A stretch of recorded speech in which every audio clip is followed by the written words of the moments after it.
بصوا يا جماعه، هكتفي بالقدر ده مع رؤساء الانديه وهكمل معاهم بكره. بصوا بس اقول لكم على حاجه، دي المؤامره اهي، طلع لي بيها على الشاشه قبل الفصل الاعلاني واخد تعليقات بعد الفصل.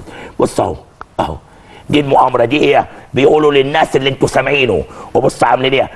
ده هم اللي كاتبين لهم، وهقول لكم مين بالاسم. تفسير مختصر للسكرتاريه العامه للاتحاد المصري بشان تعديل بعض مواد النظام الاساسي للائحه.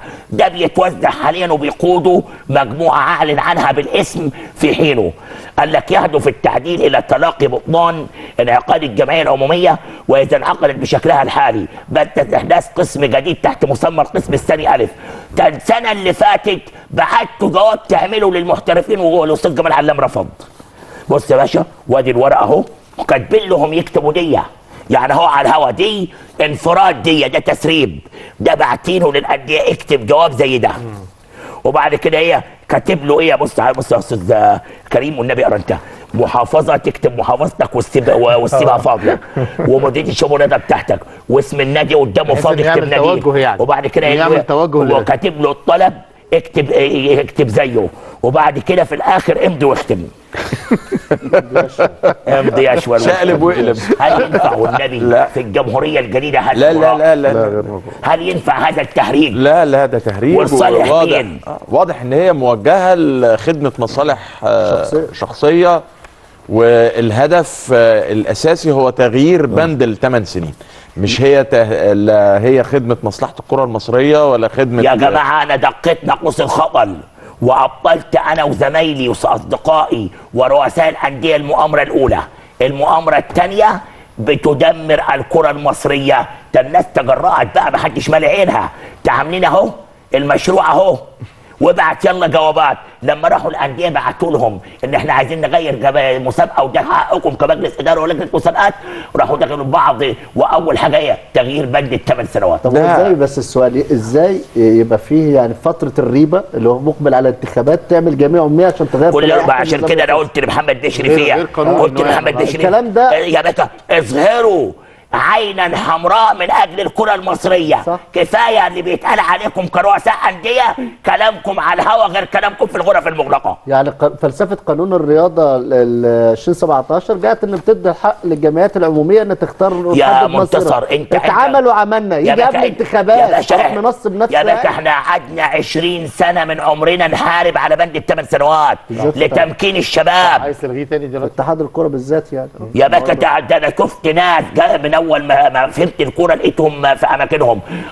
وصلت ل 45 سنه وهم شفتهم 30 سنه وهيعملوا رومونتادا. والله من العيب ان احنا في 2024 ومن الجمهوريه الجديده ولسه بنتكلم في هذا الفساد الاداري وهذا اللغط اللي جوه اللوائح وجوه المنظومه الرياضيه.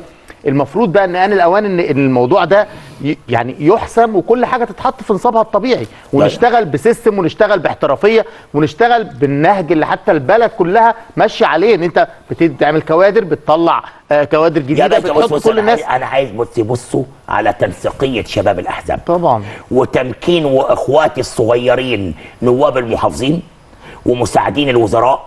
كيف نجحت يا سلام وانت في سوهاج محمد بيه كذا كذا كذا، نائب السيد المحافظ 28 سنه، مش عارف مساعد الوزير 30 سنه و32 سنه.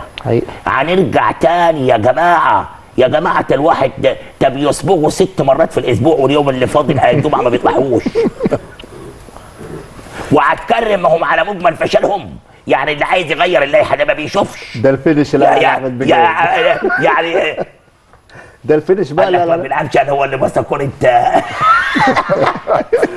ماشي، الى فاصل اعلاني واطير معاكم الى فوز سبورتنج على المنصوره بركلات الجزاء 4-3 والعزت وفرحه اللاعبين وتقرير هايل احمد فاروق كان بطله، ثم اعلانات وارجع معاكم بمنتخب السويس وفوز 1-0 على كهرباء الاسماعيليه. لا الترسانة تعالى لنا. هناخد منتخب السويس وكهرباء الاسماعيليه، عندنا انسرت فيه وفرحه الجماهير.